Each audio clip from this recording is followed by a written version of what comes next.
All right. My name is Leon Reid IV, and I'm a public artist based here in Brooklyn. We are in Greenpoint, and it's my duty to make work that socially engages the public and works that people can interact with, touch, and feel 24 hours a day, 7 days a week, with zero barriers in between. And if people can look at the outside differently just for a moment, then I think I've done my job correctly. And it's my duty to provide an alternative viewpoint for people, everyday pedestrians in urban environments, and even rural environments too, any environment that I'm a part of. So, yeah. Why? Why do you feel that responsibility as an artist? Well, it's my responsibility because it's something that I was born with, to create objects. Now, it's not just enough to create objects. If you just create for yourself, then what's the point? It's like writing great literature and not letting anyone else read it. It becomes engaging once you share it with people. And the more you share it with people, the more positive effect it has on the community. And it would be selfish of me just to make work for myself, because I'm not here just to please myself.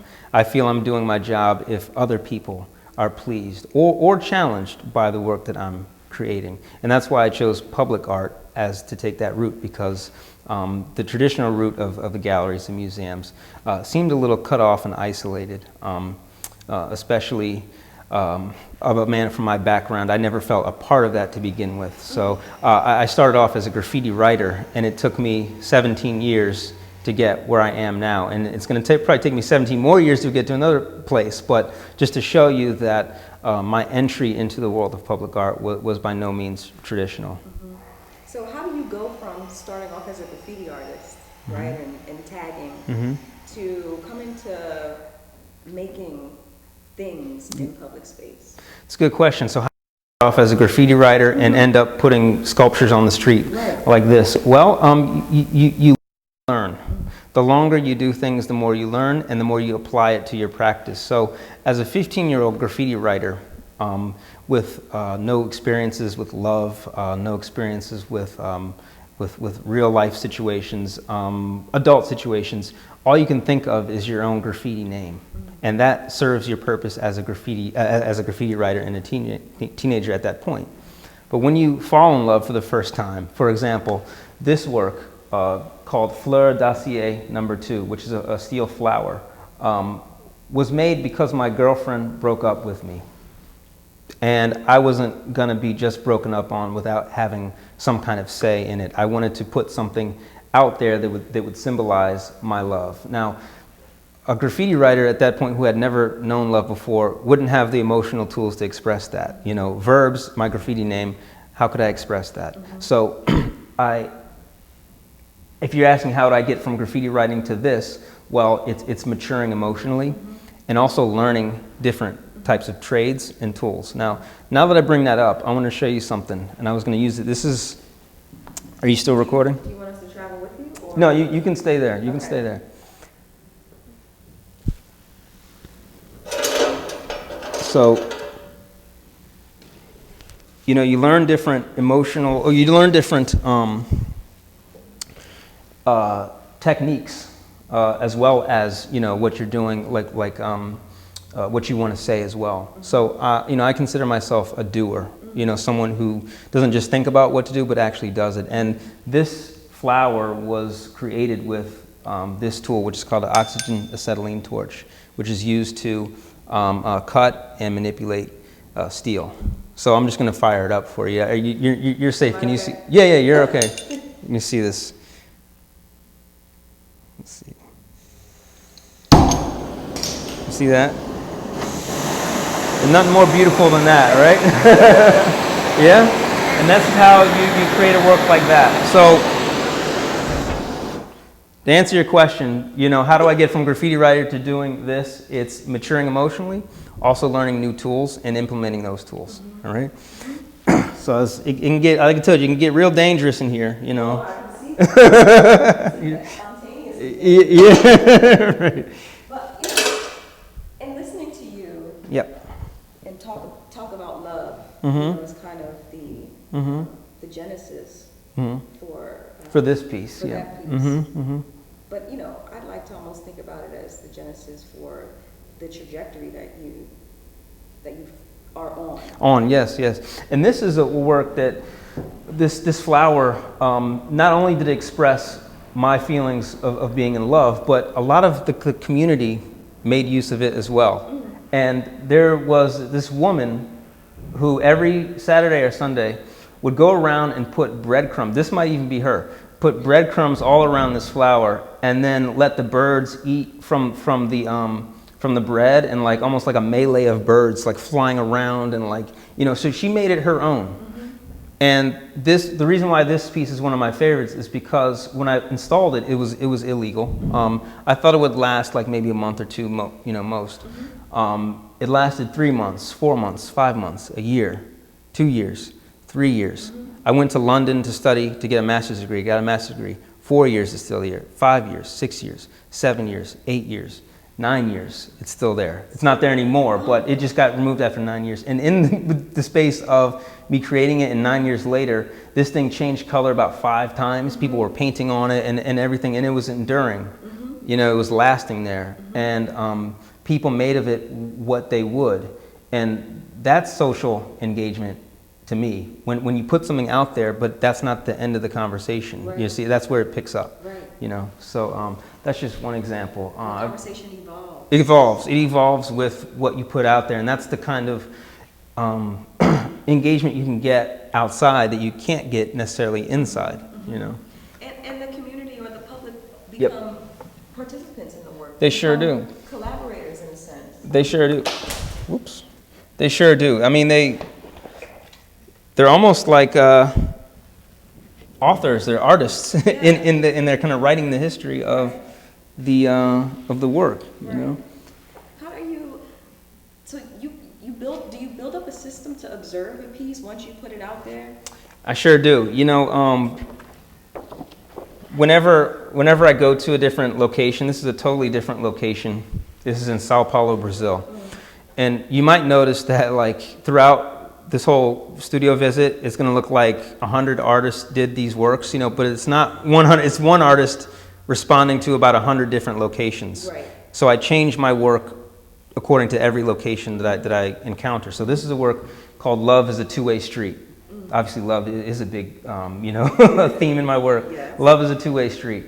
This is the Brazilian version of a one-way sign. And it's a very simple device here. What I did was I took a large one-way sign and a smaller one and put them so they're sitting on this bench. It looks like they're having a conversation. You got one arrow pointed to the other one, all right? Now, this is a kind of device that I use by making inanimate objects feel something or come alive. You understand? Like, you can look at these like human beings. Right. Now, this picture is a classic example of either life imitating art or art imitating life, because you can see on the couple here that they're almost doing the same thing, you see? And I didn't pay them to be there. They just sat there, and it reacted that way. You understand? And that gave life to this piece in this particular photo. So what I'm trying to do is take everyday objects that people see in the street and bring them alive. And it's socially engaged in that people can now relate to that, because this is something that everyone in Brazil can understand. You know, it doesn't take much to understand what's going on here. Oops. I got it. Okay. Next. Can you talk a little bit eventually about how you learn a place? You know? That's a good place. Well, the way I learn an environment is by looking. You know, that's the first thing. Okay, what kind of people are here? What architecture is around here? What kind of food do they have here? What language do they speak? All of these factors. You know, you have to be a great observer to do something that is appropriate and apt to this particular place. So, for example, here, this is a work called The Grazers. And what it is it's a pair of parking meters that are situated around a tree. And instead of eating quarters, as they usually do, they're eating the tree, the leaves of the tree. Now, if you were here, this is actually in Syracuse, New York. This is commissioned by the city of Syracuse. It's right next to a food pantry. You see? A church. So they're feeding people already. And this is just kind of a complement to that area. And this is what I'm talking about. This is called social engagement right here, right here. This is the sweet spot. When you see people that can do this, you see? And that's what is in my drawings. That's how I start with this. I begin drawing in things what I would like to see. And this is exactly what's happening. People are smiling, touching it, feeling it, and there is no separation between the viewer and the piece. It almost looks constructed the way that you are able to capture it. Right. Well, in the photograph, you have to be also, photography is another example. Like, you have to be there for these things to happen. But you don't have to, the thing is that for this piece, you don't have to stand there so long, because people immediately, when they see something like that, it's like they want to touch it, especially children, so, but yeah, you just have to be a great observer of what's going on in any particular environment. What do you think it is about these works that resonate with people? I think that I'm speaking their language. So speaking your language, for example, this is a work called, well, it's pretty evident. What it says is sit your arse down and wait. This was done in London, 2004. And I could have said ass, but this is not America. You see, so I'm changing with the location. It changes. So it's funny, this guy's laughing, she's laughing, he's laughing. Even this dude is laughing, So, right. So this, if it was put in a museum, they wouldn't be laughing probably because they couldn't interact with it. Because it would probably be off, you can't engage with the art like that, you see. So this is another way that I'm using a device to make this sign that is ordinarily dead and just says, in this case, Hammersmith Station. It now has a personality. Right. It's saying something to you. It's communicating to you. Right. And that's why these people are laughing. Yeah. I'm really interested in this idea of bringing personality to inanimate objects. Yeah, that's a device that I use. I've been using for about 10 years now. Yeah, just making, and it doesn't take much. You just take a simple thing, a change or wordplay, and then it's just, it's magic. The joke happens. The people understand it. And I don't like to, I don't like to make things confusing. And I don't think that people on the street have time to sit there and scratch their beard and try to figure it out. They're trying to get their way to another place of location. They want something that hits immediately. So that's what I try to deliver in this case. Whoops. I'll get that. Now, to kind of touch on your notion of generosity. Yes. This is a work that I painted back in 2001, I think. It was 11, man, time flies by, doesn't it? 11 years ago. And this was placed in Soho. And this is around the time when I was stopping to write graffiti. I was really beginning to reconsider my role as a graffiti writer. I was in love, so what did my graffiti tag name mean? It meant nothing in the face of this point in my life where I was having these feelings towards people in general. So I painted this big this gift, to represent that altruism, trying to give a gift. And it is generous in the fact that I'm not charging admission for anyone to see these things. Right. I'm not making a profit whatsoever. Right. You can't sell this. It's not possible. So by nature, it's generous. Right. You see, and it's especially generous that I'm coming out of my own pocket for some of these things. Like right.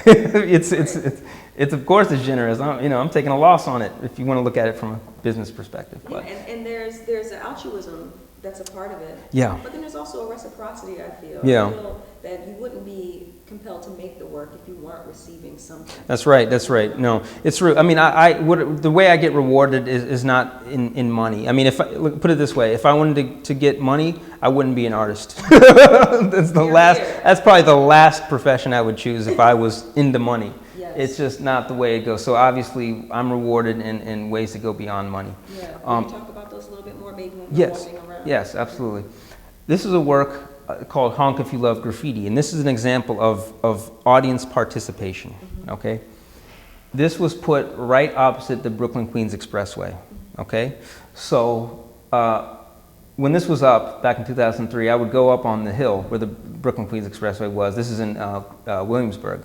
And I would hear a lot of people honking, people, you could hear it, you know what I'm saying? So you got that interaction, and that's social engagement when you're allowing people or inspiring people to be a part of it, So this is kind of a call. The honks was the response, It's a call and response piece, It's not always about the physical body. No. It's about the kind of the transience. Absolutely. Knowing that there's a person around Right, exactly. Right, somewhere, yes. So exactly. So this is like, you know, it's just kind of just pure communication. Yes. That's what I'm trying to do, Yes. to connect with people. That's my duty. I go so far as to say it's my duty. It's my job.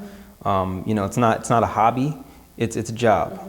So and I love it. So it's a labor then. The labor? Would you consider it a labor? Absolutely. Labor. There's a line from what's that Spike Lee movie called with School Days, I believe, where the coach, who's played by that guy, Ozzie Davis, Yeah. he said, love and labor are the same thing. You know, you have to love what you labor for, and you labor for what you love. You know, and that's even though his character was a little not admirable, but it was still very true, and I consider that with my art practice, is that I love it, I labor for it, and I labor for it because I love it, and vice versa. So yeah, I mean, it's not the easiest thing in the world, you know, as in any relationship, you know, if you're in love with someone, it's work. It's a job, you know. It's like I come here from work. When I go home to my wife, that's work too. You know, with a little one on the way, that's going to be some more work. So yeah, wouldn't have it any other way though. So yeah, I mean, we can go around a little bit, but I mean, did you want me to address something? Did you want to? Well, you were talking about the reward. You know, that you're not in it for the money. If you were in it for the money, you wouldn't have chosen this path. Right. This path wouldn't have chosen you. Yeah. What are those things that compel you to keep working? You talk about love, you know, but are there things beyond that also? That are also a part of that love? What I work for, and what keeps me going is when you see people touching it, smiling in front of it, or kind of just making it work for them, and it affecting them. It affects me because I'm the artist, but when I see someone else sharing that connection, that's gold. You can't put a value on that. There's no dollar figure that can be attached to that, and especially not a dollar figure that you can attach to it once someone touches it, is inspired by it, and then finds a cure for cancer or something like that, or decides to write legislation in you know, it can just balloon off into any different ways, you know. There was an instance where there was a legislator who, and I can't remember his name, but this legislator saw Louis Armstrong perform back in the you know, obviously the Jim Crow era, or you know, it was a time when, you know, obviously black and white people were not getting very much along. Right.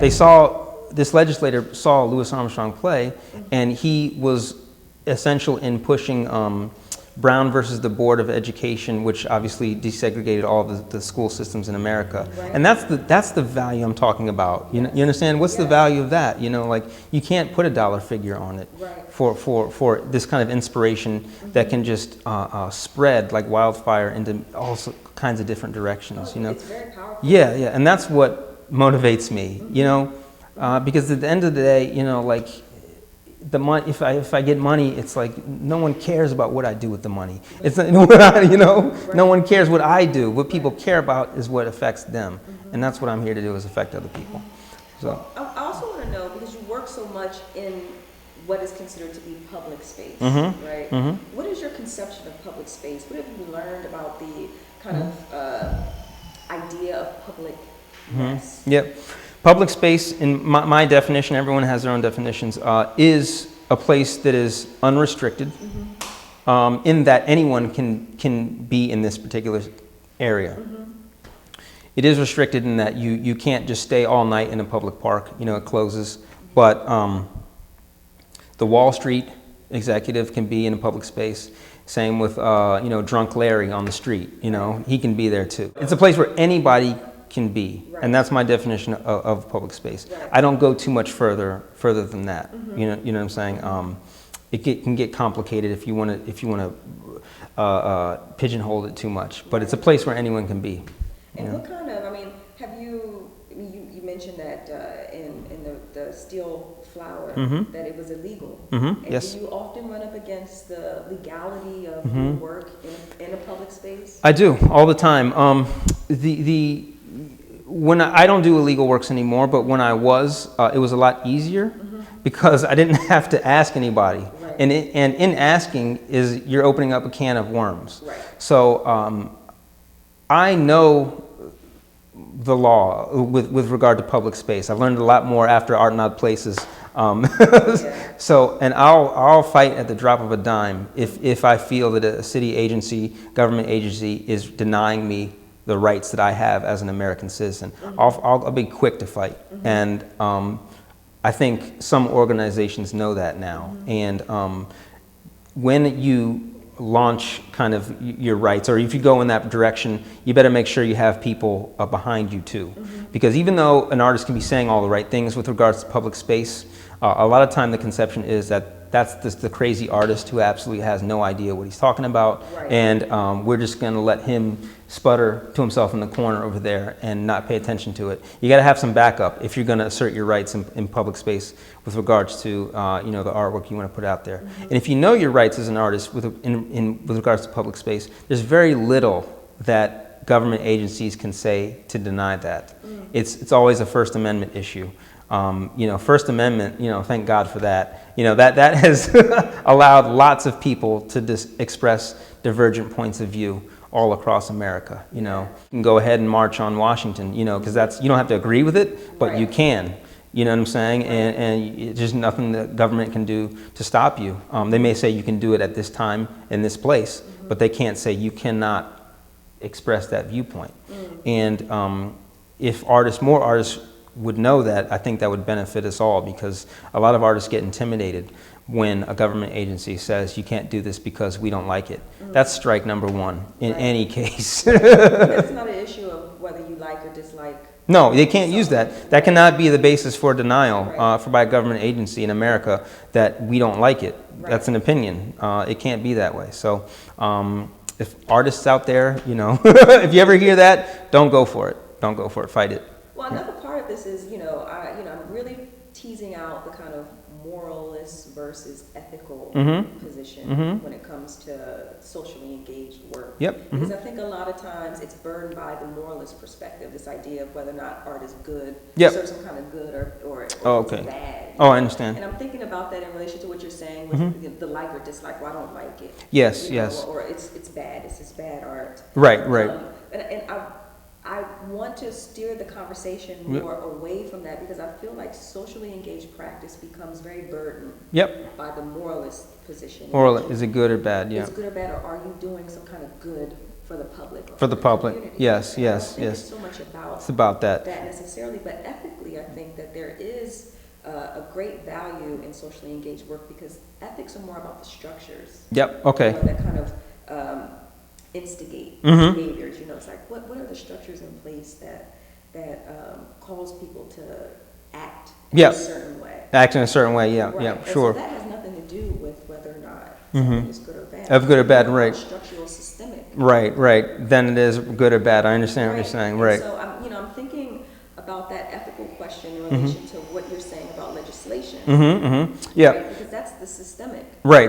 And oftentimes the legislative is more, I feel like, influenced by morality. Yeah, right, sure. What they think is perceived to be right and what is perceived to be wrong. Right. I understand. Well, morality for me, I feel that I intentionally go out to do something positive to the community, whether that means making you disagree with something and then come to a different realization. That's a positive to me, even if it went through a negative first to become the positive. But I inherently think that what I'm doing is in the direction of making things better. Right. Even when I was writing graffiti, I was still like, I was trying to make this thing better.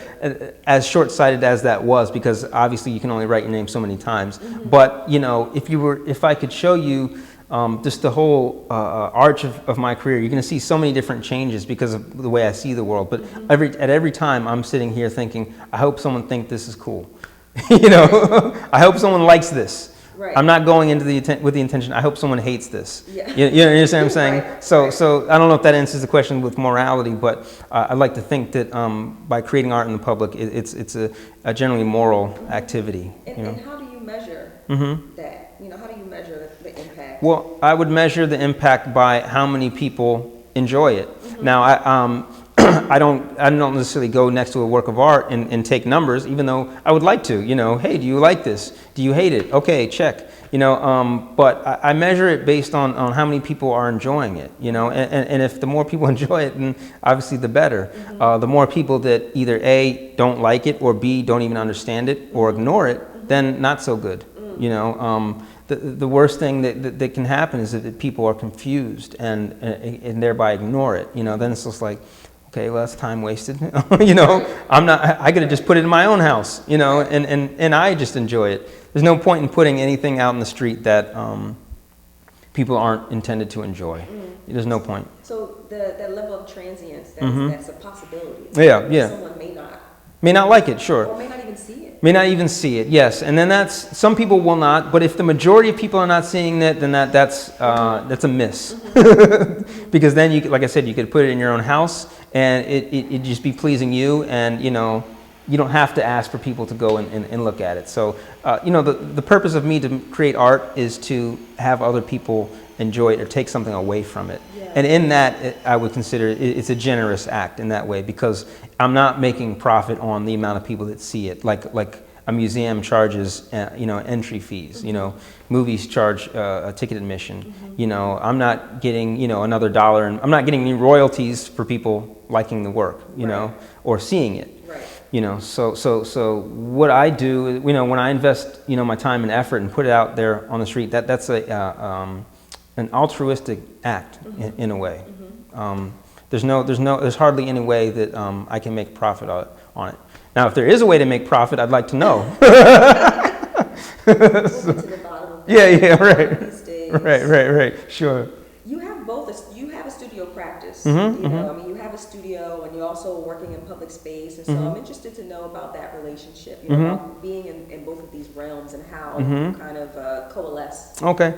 Well, so the studio, I do have a studio. This is the studio I work in, and it's a great place to realize what you're doing. Like, for example, like the torch that I showed you. I could not do that in my house, so I have to have a studio practice, and I have to make enough work to sustain it. You know, so I do sell some little smaller sculptures that are, you know, more for private use, and that's simply for the fact of being able to sustain this place. Right. You know, it's not. It's like it's just to keep the doors open, the lights on, you know, that I'm not getting booted out on the street. Right. And, you know, the outdoors is, you know, it's a very hostile environment if you're doing this with permission, because there's so many hoops you got to jump through. Right. You know, it's not like I'm going out there as a graffiti writer and just writing up, you know, immediately. It's, you know, you got to apply for you know, make your application. You got to go to the community board.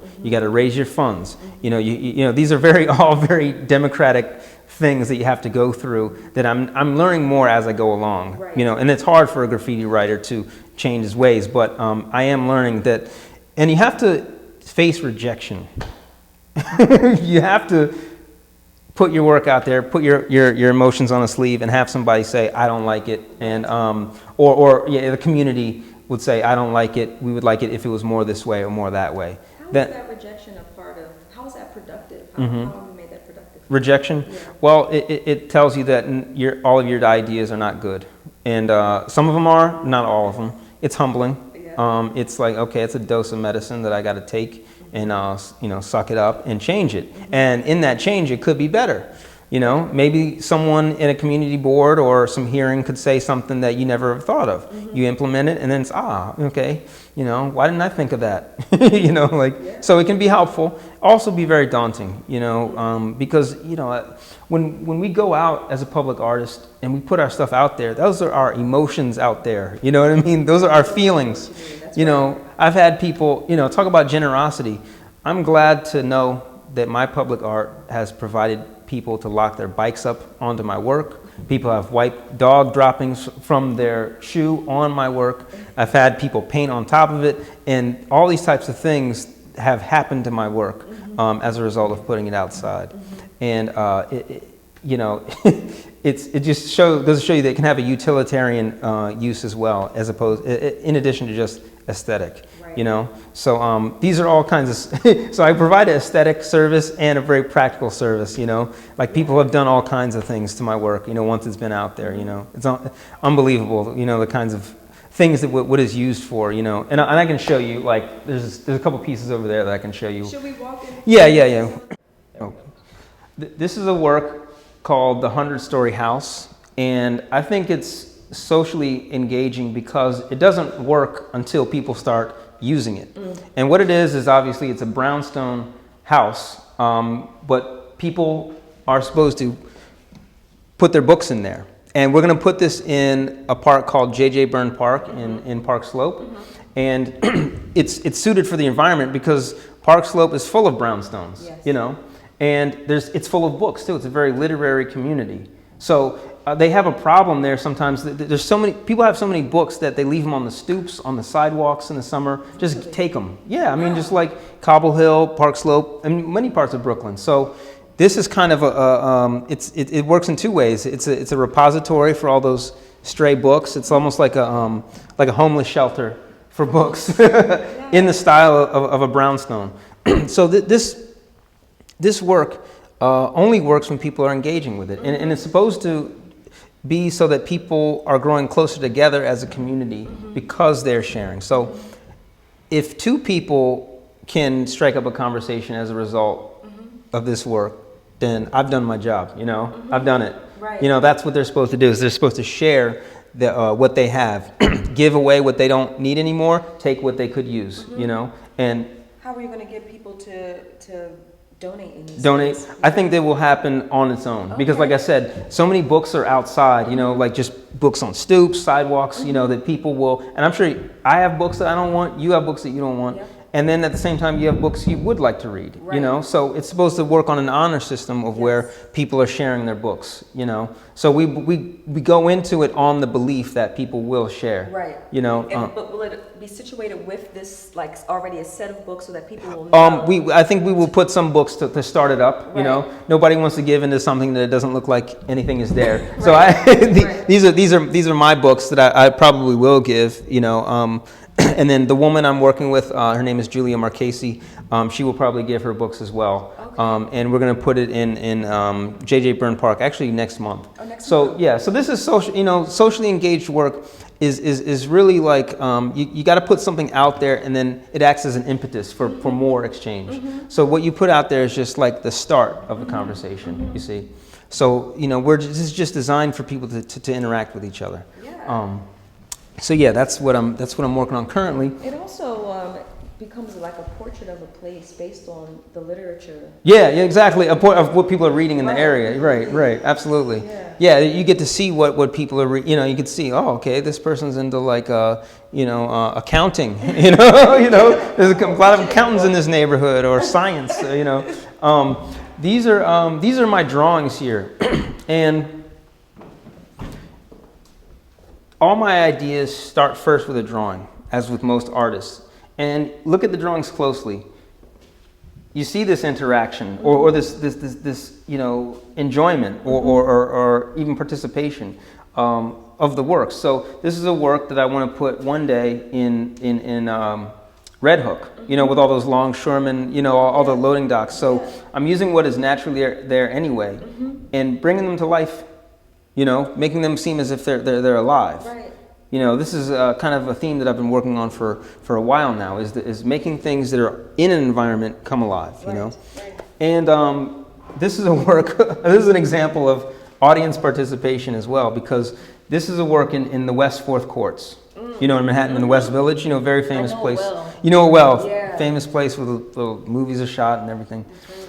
You know, you have your common, you know, no parking anytime sign. And I thought it would be funny if I put a no dunking basketball hoop there, so that, you know, you can shoot all you want, but you can't park there and you can't dunk there. This is the after shot though. Because once you tell people not to do something, people are going to do exactly what you tell them not to do. So someone went up there and actually slammed it. Okay. You see? So it wasn't like No, Okay. the original one, it was like that. You see? But this is what I'm talking about in terms of social engagement, is that making a work and seeing how people respond to it. You know, this is a work in London that I installed in 2004. I went there to go to school. I got a master's degree in Central St. Martin's School of Art and Design. And when I went over there, it struck me that they had these green man walking icons. Before in New York, it was either walk or don't walk. Right. So I was like, you know, wow, you know, that's pretty cool. What would happen if the green man was a man himself and walking along the street and having an agenda just like this gentleman is having? Right. You know, it gives it a little bit of personality, you know. So this is, you know, I'm just always inspired by what's going on around me in the whatever environment that I'm in. These are works that are these are not public works, but they also deal with social themes. So this is a work called Welcome Home, Soldier, and what it deals with is two crises at the same time: the housing crisis and the fact that soldiers are now coming home to war, from war, and it could be a situation where it's happening at the same time, where soldiers are coming back from Iraq and Afghanistan to a foreclosed home. You see? Which I'm sure has happened. Which has happened, I'm sure, at some point. That's right. This is a work called October 2008, and it's a piece designed to reflect the bank bailout. Remember in 2008 when Wall Street was on its knees. That's right. And accepting money from all kinds of places, public money. Well, here we have a Wall Street executive taking $1 from a homeless woman. You see? So that's a socially themed work. This is a work that deals with social engagement from a location perspective. This is on a bank here. This is in Stavanger, Norway. So what I did here was I used Kilroy. You know, are you familiar with Kilroy? Yes. It's like it's Second World War graffiti Yes. Moniker and tag. Kilroy's usually obviously just has his hands, you know, over a horizontal ledge, but this work is called The Great Recession, and it deals. Kilroy's got $1 in his finger, making sure it doesn't fly away from him. And this thing would flap in the wind, you know. Oh, okay. You see, so he was afraid he was holding on to his last $1. This is on a bank here. Precarious. Yeah, exactly. Yeah, right. This is on a bank. So I tried to express the climate which pretty much everyone was going through at this time in 2008, 2009. Yes, absolutely. This is a work that is socially engaged because of the location and the people that helped me out. This is, if you can see from the location, this is a prison. This is Missouri State Penitentiary, Jefferson City, Missouri. What I did was I made a large-scale bird. This is a turkey vulture. So a vulture, you know, keep in mind, it's not a dove, it's not a peacock. You know, it eats dead animals. It's not the most innocent bird out there, you see. But like all birds, it's trying to fly away, you know, be free. But this one can't do so because its talon is padlocked to the top of the guard tower. This is prison, you see. So this is a metaphor for that. And the prisoners that actually helped me out, one guy was doing time, 15, 20 years for attempted murder and assault, tried to beat a man to death, almost did. Another guy was helping me out, was too scared. I didn't even ask him what he was in for, but you know, they helped me out. But what's more important is that they could understand this piece. You see, they could empathize with it and relate to it. So here I am. I know my audience. I try to observe my audience and deliver for that audience. That's my job. Imagine that, like making a work for you know, that's a very selective audience. Very selective. You know. That's right. This is a work that's called "It's All Right," and it's using the device of making inanimate objects come alive. You know, in this case, the phone sign and the one-way sign kind of coming together, having feelings for one another. You know, usually these signs just tell us where to be, where not to be, where to park, where not to park. Phone sign here, one-way sign here. But once they're touching each other, now you can engage this in a different way. You can feel for it. And I love this picture because, again, art imitating life or vice versa. These folks are engaged in some kind of romantic relationship, you see? So that's why I like this picture particularly. There's something that happens from the beginning, when you're Yep. drawing, you know, you're just kind of conceptualizing, all the way through to when you're, you know, making documentation of the work. Right. The relationship between the sculpture and the people. Yep. I don't exactly know how to articulate what is happening in that space. Yeah. You know, between the object and the person. And the person, yeah. There's something really fascinating. Yeah, yeah. Happening there. With it, yeah, right. People are. Magnetism. Yeah. There's another work, and I'm going to show you that you can see people are just so comfortable with it. They're touching this thing, but they're not even almost aware that it's a work of art. You see what I'm saying? It's just so ingrained into that location, and I'm going to show you that in a minute. Okay. This is a work that is socially engaged, I believe, because it allowed the communities, this particular community, to realize their history. Okay, this is in Manchester, England. Okay, this is Abraham Lincoln. Okay, now why do they have a statue of Abraham Lincoln in Manchester, England? Right, American president. Okay, why do they have it? The folks in Manchester, they didn't even know why. Okay, because it's a bronze statue. Most people just look right by bronze statues and don't even give it a second thought. Right. Okay, so way back in the Civil War, Abraham Lincoln obviously issued Emancipation Proclamation and put kind of a roadblock into the cotton production in the South. Obviously, when you're in a state of war, you can't produce like you did before. Right. What that did was that cotton that the American South was producing was going to Manchester, England. That was essential to their textile trade. Okay. Okay, so they were dependent on that cotton coming from the South, Right. which this guy, Abraham Lincoln, is putting a halt to. Right. Okay, so you'd think that the people of Manchester would be like, wait a minute, dude, you know, like, stop. You know what I mean? Keep bad the for cotton, business. cut you bad for business. They didn't, though. Okay, Manchester's a very working class city, has an understanding of human rights. Right. You see. Right. So it did put a dent in their business, but they could understand Yes. and empathize with what The his struggle. decision, Yeah. was, Yeah. and that it was for a greater good. Yes. That the work that everyone does is work. These folks are working for nothing. You see, so people in Manchester could get hip to that. They understood that. right. So that's why they have a statue of Abraham Lincoln there. Now, yep. England had abolished slavery. They did. Right. They had did it in 1809, I believe. right. 1809 was when the slave trade had ended, Right. if I remember correctly. Fast forward 150 odd years, Abraham Lincoln's here. Everyone has forgotten it. Okay, so I was invited by an institution in Manchester, an art institution, to make a work of art that would represent New York. It's called the New York Show. So I found a perfect opportunity in Abraham Lincoln. So let's give him a makeover. You know, let's make him look like a New Yorker, as a hip hopper at that, right? Add a New York Yankees cap. Add the African medallion, the Union medallion, the true and Yank. Reason why I say true Yank is because everyone in Britain calls an American a Yank. You could be from Alabama, you're a Yank. And I wanted to let everyone know this is the true Yank. Now, some people were struck by it. Oh man, how could you do this to this guy? But wait a minute, who is that guy? You see? Who is Abraham Lincoln? Why is he here? Let me read the plaque.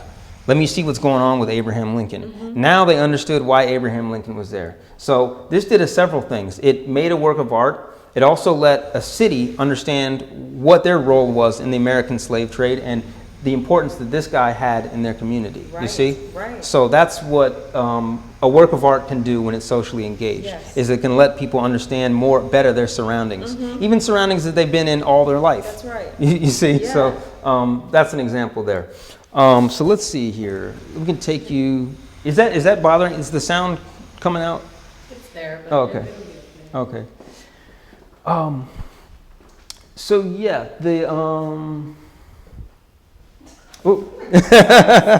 sorry about that.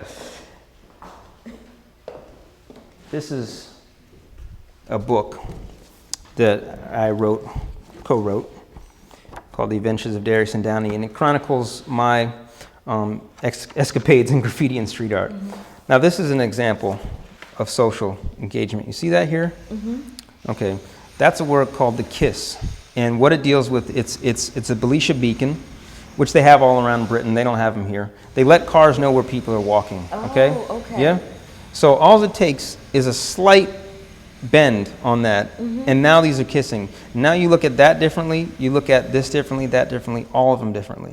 And you can see how casual this guy is just touching it, you see? I don't even think he's aware. He's not. It doesn't seem to be. He's not aware, but, and what it says is that people can be comfortable with this work because it's dealing with stuff that they already know, you know? And this is a little maquette of that.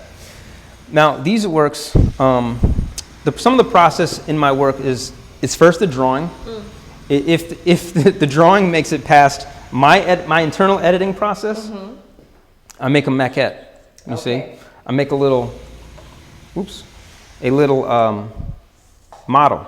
You see, this is the model for the 100-story house. So you see, I'm incorporating people. I'm doing this with the intention of people to use. Right. Yep. So, and then if it can get past this stage, when I can get permission and a budget and funding for it, then voila. Then it Right. to this stage. Absolutely. And this is to scale. That's the scale. Yeah. Okay. I mean, that's how big it's going to be. And I think I hope I am accurate with the size. That's about a size of. Well, maybe this is a little bigger in reality. Maybe it's a little taller. But you can see that, my mind is wired to get people to participate. Right. You see? Right. Even from the drawing to the maquette to, to the real thing. So you always envision your audience from the very beginning. From the very beginning. Yeah. It's designed for them. Yes. This is a work that was commissioned in Camden, New Jersey. I don't know if you've ever been to Camden before. I grew up in Camden County, New Jersey. You did? Okay, Yes. Camden. Okay, so you know Camden. Oh, yes, I know Yeah. very well. So this work was to represent it can be a pretty rough community it's a there. tough city. Very tough city, but Very depressed. yeah. And this was a work that was commissioned and was inspired by some students at the Boys and Girls Club in Camden, and they gave me some ideas of what they wanted. But basically, this is a floral theme, and it's similar to the theme of like endurance, because it's like the blade of grass growing up through the concrete. Yes. You see, it's breaking the concrete here, and this is obviously more than just a blade of grass. It's flowers that can be appreciated from this angle, that angle, that angle. So yeah, these are just just to show you the process of thinking about it. This is, and here's actually another. Is this? That's the same one. But as you can see, it's gone through different kind of versions along the way. It's a Camden Carnation. Yes, yes. Now this is a work called, and I don't know if you can see this. This is a work called "Just a Man Trying to Get a Nut," and what it is it's a squirrel giving an acorn to a little person. Because it's like a role reversal. Usually humans are feeding squirrels somehow, yeah? Right. And this is, it's about the same size. Squirrel's a little smaller than that, but it's just very simple. It's generosity. It's one animal giving something to another. And I'd like to do this in a New York City park somewhere. Oh, so it'll be a sculpture of some kind. Yeah, it's That will be distributing. Yeah, an acorn to a little person. Now this is what the real humans would be that size. Right. So this is like to show you the scale of what it is. see. So it would be around 8 foot tall. I see. And the sculpture itself is a big squirrel giving an acorn to a little man. Yep. So it's just a reversal of roles. Yes. So yeah, that's the process. Wow. Yeah. This is a work. I don't know if did you see the final version of or did you actually see this this work out there? Animation? Yes. No, I didn't. You didn't? Okay, this is a work called Pedestrian Shuffle. And let me get my iPad. Like I said, this is Pedestrian Shuffle. And it's just a very whimsical way to look at everyday street objects. Yes. It's very whimsical. They're doing exactly what they're representing. They're practicing what they're preaching here. You see, and it's something that the kids can enjoy. Adults can enjoy. And it's not incredibly difficult to appreciate. Right. So set in the backdrop. In an urban backdrop, and it could work, in the suburbs too as well. It could work anywhere. So this is what it is, in the size. Yeah, these are the legs actually right here. Okay. Yep. Tall. Yeah, it is. It's rather tall. You can see that's actually my wife there. Is a work called The Spider Lurks in Brooklyn, and it's a project that I would like to realize by 2014. If it doesn't happen by then, don't think negatively of me, but these things take time. So, but what it is it's a massive inflatable spider that'll be suspended inside the cables of the Brooklyn Bridge.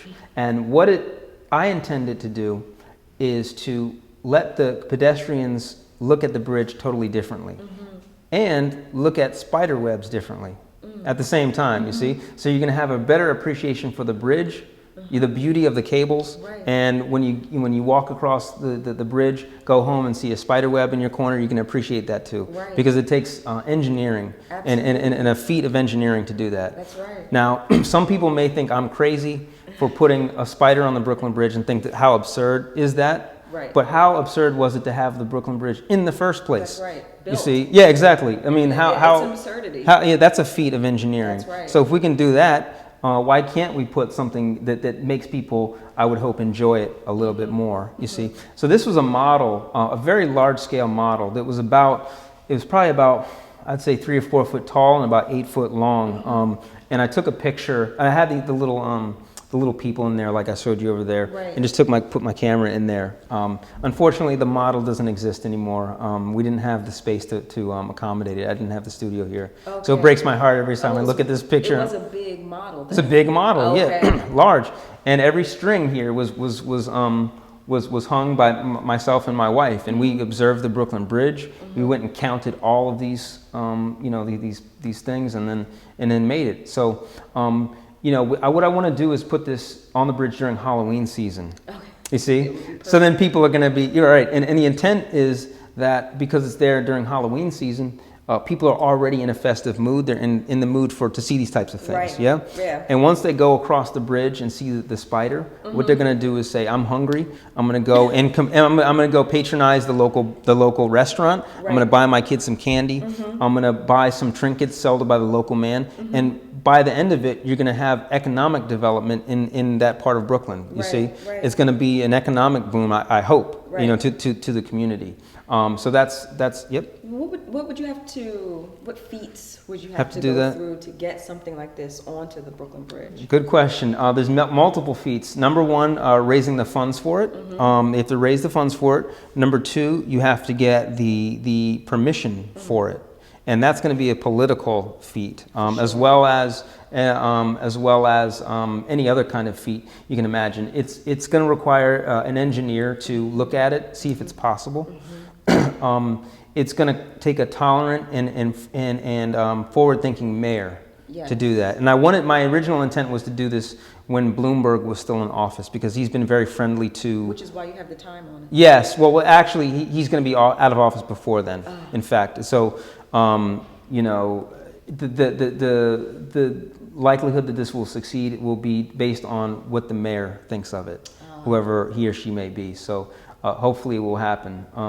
So yeah, I mean, I believe it's going to make you look at this bridge differently. That this landmark, this icon of New York, and let you appreciate it, and so it's temporary. So, I'm not proposing anything long term, but just for the Halloween season, just to give people, in the mood and give something for people during that time, Yeah, it makes sense with what you're saying about, creating a context for something so that people understand it. Yes, and exactly. Yeah, and exactly, a child could, like I said, a child could have thought of this, could have thought of it, So I like to keep that youth of imagination. I think it's essential and it's vital if you want to keep growing. So yeah. Any other questions with the spider? No. Yeah.